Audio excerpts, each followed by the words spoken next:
context of the novel. That the novel follows Sibylla, a brilliant but impoverished single mother in London, and her son Ludo. And talking about Ludo, he's a brilliant guy. Sorry, he's a brilliant student, and he begins reading Homer in ancient Greek at the age of 4. You can imagine that. At the age of 4, we can't read the books of Homer in Greek. But the peculiarity of Ludo is at the age of 4, he started reading Homer. So the summary is the title. It refers not to the boy, but to Akira Kurosawa film Seven Samurai. There is a Japanese film called Seven Samurai.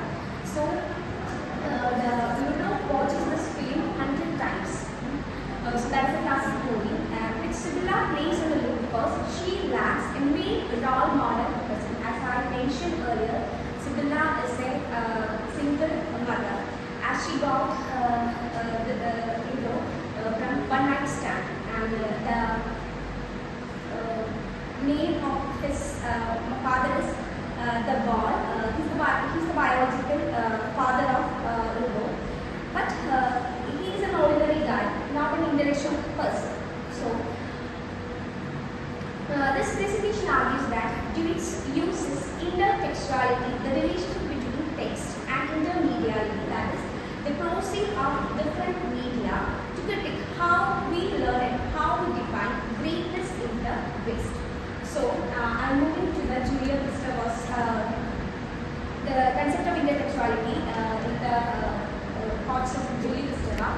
He famously quoted that any text is constructed as a mosaic of quotations. My text is the absorption and transformation of another. So, Gustavus is, you know about the text, the famous theories are talking about the text. So, Gustavus is saying that any text is the absorption and transformation of another text.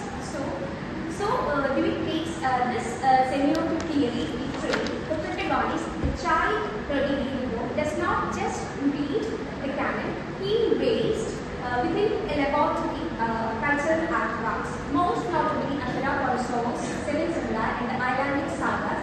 This paper argues that Dewitt's use of external media serves to dismantle the great books tradition of the West, replacing the static list of titles with the dynamic, global and multimedia approach of the human knowledge.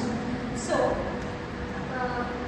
I already told that he watches the film 100 of times, treating the screen as a window into the form of ethics that his absent biological father fails to provide. So, as you know that a child needs father and mother equally, but here Ludo only knows about his mother, and he is questioning or he is searching about his father through the movie The Last Samurai.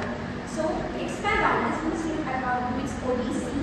That is, to understand this novel, specifically the novel function as a palimpsest, we see the influence of the Odyssey.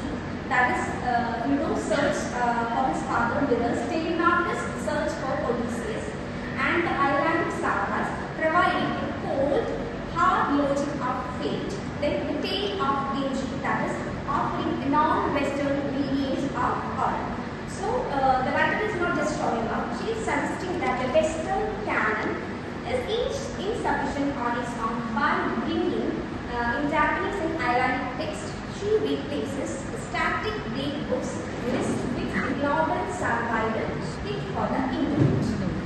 Now, intermediality, the novel as a and map. So,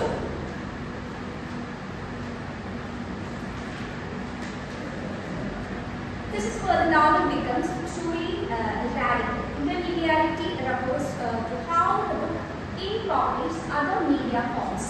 It doesn't just talk about them, it becomes them. So, first of all, the cinematic goals, that is referred in the novel, that is novel structures is dictated by Kurosawa's Seven Samurai. The second half of the book literally follows the film's recruitment rhythm.